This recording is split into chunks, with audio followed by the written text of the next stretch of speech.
All right. Bungie is changing the game in a huge way for Crucible, including Artifice armor is coming to comp. On top of that, you're going to have several different new trials cards that you're going to be able to get, and these cards will allow you to get adept weapons and potentially go to the lighthouse with getting significantly more losses. So this is some big changes, trials, comp, and just the entire Crucible ecosystem. We're going to go through everything from this week in Destiny, February 22nd.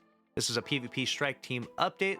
They give you first their philosophy and everything that they're trying to do within the game. Now, I've already read through all of this, and it's a little bit of fluff, so I want to get right into the meat and potatoes of it, really. Overall, we got Crucible maps, we got rewards, we got game modes, sandbox issues, and matchmaking. And I'm telling you right now, these are all big changes. None of this is light, so buckle up. We're jumping right into it. First up, they talk about Crucible maps. Now, obviously, we've been playing on the same Crucible maps for such a long period of time now, and new game modes have been brought into the game.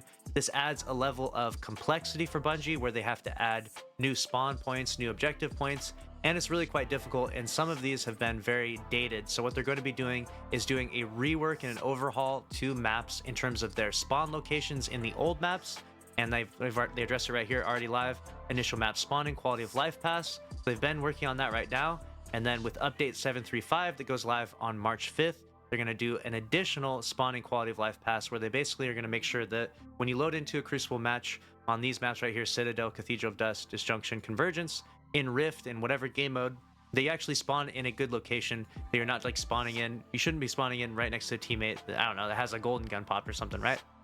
There should be much better, much more dynamic spawns. So this is a good change overall. It's going to take them some time to get this tweaked perfectly, but that's definitely good to hear that the spawning is being fixed in PvP maps right there.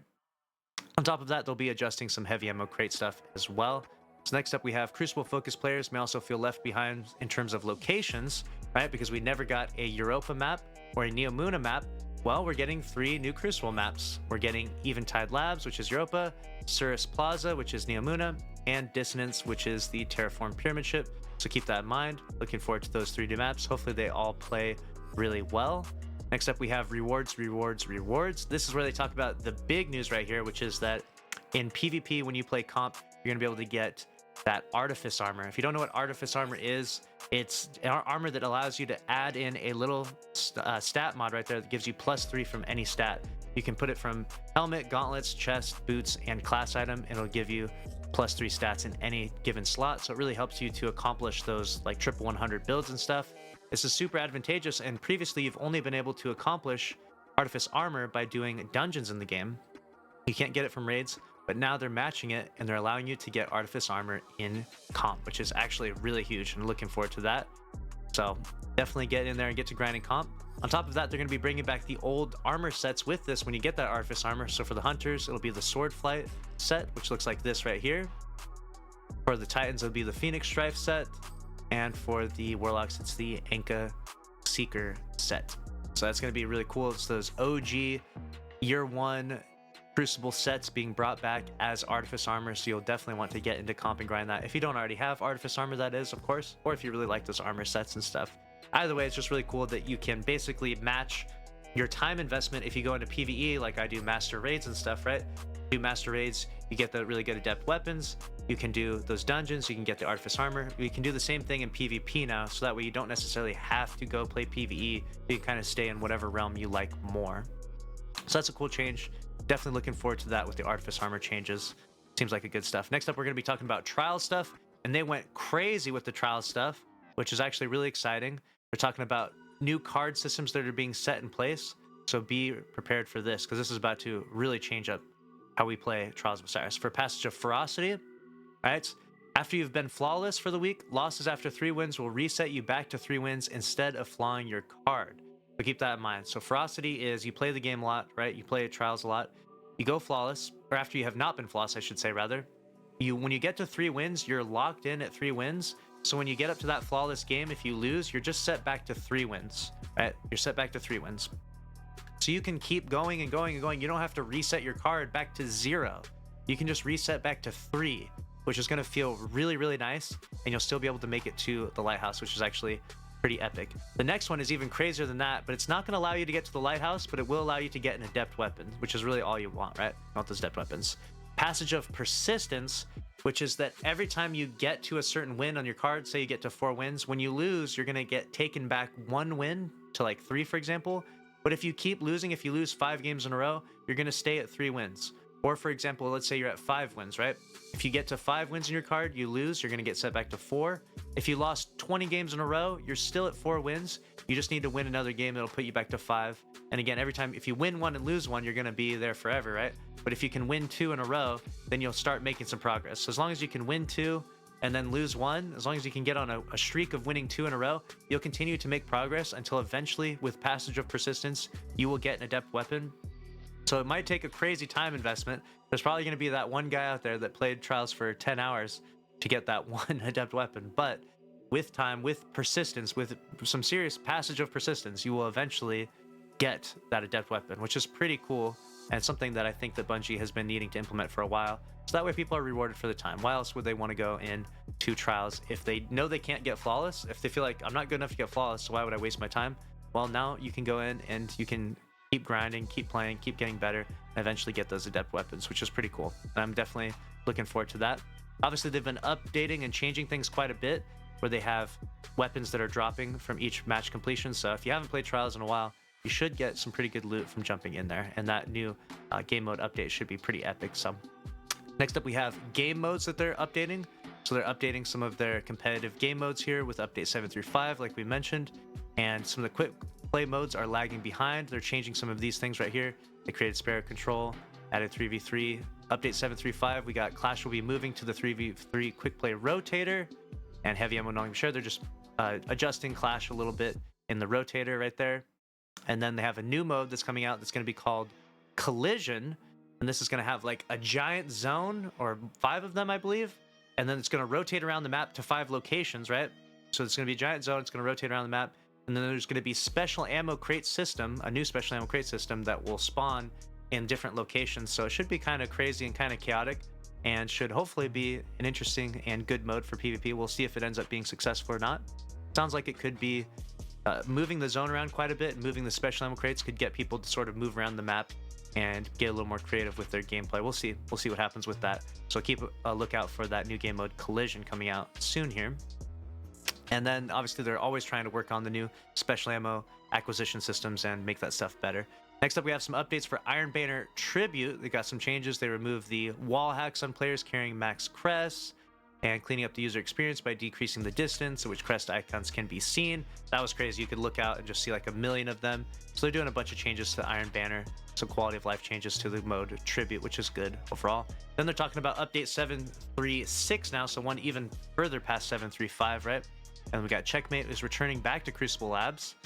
And on top of that, they have a really cool modifier, which is going to be called Hardware, which is going to be no abilities at all. You got no abilities. It's just using your weapons. This is something that has been requested for a very long time now. People have been wanting to go into Crucible without any abilities. We were referencing a mode called Bare Bones for a while, and so Bungie's finally giving that to us. Obviously, they wanted to take their time. First, they introduced Checkmate, and now we're going to get Hardware.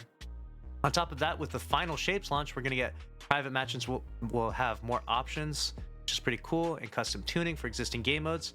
Very exciting stuff. Then we go into sandbox issues, addressing problems across the skill curve.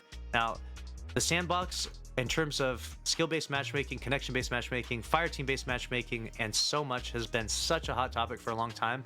Bungie wanted to do an exhaustive explanation breaking down every little thing and the reason why they chose to change all of the matchmaking parameters and how they're doing things in the future. What they're going to be doing in the future is they're just going to be basing it mostly on your rank. If you're gold 2 in comp, you should match people that are also gold 2. And then if you're can't find people that are gold 2, if there's no one online in that rank, then they're going to match you potentially with gold 3 or gold 1 people. And that's kind of how they're going to be pushing things going forward. So keep that in mind. And they're also doing that huge change to player health. Okay, so this change is going live. This was all brought to us last week in the TWID, so I'm not going to go through all of this again because this is just rehashing last week's TWID, and we covered that, so you can go watch that video. But they're basically going to do a huge overhaul, and to simplify it, you're going to have to be more precise in Crucible. Like hit headshots will be much more important, and on top of that, you're going to have more player health. So that was all covered in last week's TWID, so we're going to move on to that from the next thing. and they're doing some more transparency stuff with the UI updates in the final shape. Matchmaking, this is what we're talking about, this huge matchmaking overhaul. They break down all the different lobby balancing stuff and all the different rank-based matchmaking, skill-based matchmaking, the fire team-based matchmaking, a lot of crazy stuff, and matchmaking has changed over time. And they're trying to work out some systems where you basically match people that are in your skill bracket. So the skill ranges are -1000 to 1000. Comment down below if you're one of the -1000 people out there, if you're just terrible at Crucible. They try to match you with people in your general skill bracket, and they're working on new systems over time. And there's a lot of misinterpretations of how the system works and what it's doing to you, and it's always pushing everyone to have a 1.0 KD. So they kind of break down a lot of those myths and try to give you as much transparency as possible. And I actually think they did a good job here. They basically explain exactly why they choose to have the matchmaking as they do. They want to have certain playlists be open for new players, and they want to have other playlists be for the sweaty veteran players to kind of push people into the right areas and allow some new players to jump into the game and not get immediately pushed out, and allow players that want to play a lot to play a lot as well, but they're going to have to play against people of a similar skill. They can't just beat up on the brand new blueberries out there, the kindergartens out there, right? And so they go through all of this, the loose skill-based matchmaking era that's no longer in the game anymore. They broke that down, that it had terrible retention with people that were new to the game. And so they broke that down. They're not doing that anymore. They got the outlier protection system that's set in place. There's basically, it's a very complex algorithm and system that's set in place to try and give you the best matchmaking possible. But the reality is that PvP and PvP communities are going to be fickle. No one wants to go in and get stomped. No one wants to go in and lose. Sometimes you just want to go into PvP and chill and like play a couple games. Other times you want to go in and you want to stomp people. And so it can be a bit difficult to please all those different types of people. So the next part is actually a really interesting one where they break down trials matchmaking and how people have been requesting that duos be potentially removed because everyone loves solo trials and no one is playing trios pretty much. And the only frustration when playing solos is that you match duo teams and they're obviously a little more coordinated. And so it's a bit frustrating if it's you and 2 solos versus a duo team and a solo. Doesn't feel like very fair or balanced. And also, even if it's just a duo team on your team, you went in trying to solo, you don't want people having comms and stuff. It's nice when it's just all solos. So they said that that would be unhealthy for the player population. They said that it would likely decrease the population by 30% if they were able to, if they push players away from what is currently set in place right now, which is the solo duo combination. And the reason why we know that is because we knew what the percentages were before they pushed that into the game. It's emphatically known at this point in time that solo trials is the way trials needs to be. It brings in the most people, the highest level of participation, the highest retention is solo trials. Everyone loves the solo experience. I don't even solo trials at all. I'm sure you do. But that has always been the big success. They used to do those freelance weekends back in the day, but now it's down to solo as just a part of the game. And honestly, I think that duos, I don't think that it ruins the solo experience, but it would be nice if you could solo into trials and only ever match solos. It would feel a little bit better, but let me know what you think. Obviously, they're changing with the passage of ferocity and the passage of persistence. Hopefully that pushes some more people to play in the 3v3 playlist, because it seems like right now no one's playing in there. But if you were to have the ability to, if you were more persistent, you could still make to Lighthouse. Maybe you'll play with your friends again versus going in solo. Maybe you'll find some new friends, stuff like that. So a big article about trials matchmaking, but no crazy changes are to happen with that at this point in time in regards to the specific duo matchmaking. Next up, we have lobby balancing, where they break down all these different lobby balancing stuff. They replace loose skill-based matchmaking and Iron Banner with control, outlier protection. Currently testing several different configurations with the snake draft lobby balancer. So the snake draft, from what I understand, is they basically pick one, they have everyone that's in the all 12 people, right? They put one on one side, one on the other side, and then they go back and forth like a snake draft. So that way people end up getting more balanced on the team and a little bit better. They're trying to fix lobby balancing because lobby balancing kind of ruins the fun of Crucible at times. Even when there's not skill-based matchmaking, lobby balancing can kind of ruin it. Then we have some accessibility and console UI updates. They're adding reticle location, adding controller dead zones, and the ability to adjust the opacity of the radar. And then this is a huge one right here. We've got new Prophecy Dungeon weapon update.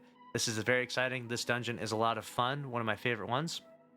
And you'll be able to we're going to be removing the Swift Verdict Sidearm, the Long Walk Sniper, and the Last Breath. And you're going to get a new Origin trait which is increased range and handling for the top half of the magazine, and rounds from the bottom half of the magazine deal increased damage. That sounds like a really sick origin trait.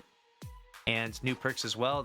The Prosecutor auto rifle is going to be precision, frame, primary ammo, arc weapon, origin trait crossing over. The Adjudicator submachine gun. This is coming back. This thing could be a beast right here. Kinetic. This could be very, very good. We got Relentless pulse rifle, high impact frame. Very nice. It's changed from kinetic to strand now. And then they updated. We got the Judgment hand cannon. It's going to be adaptive frame.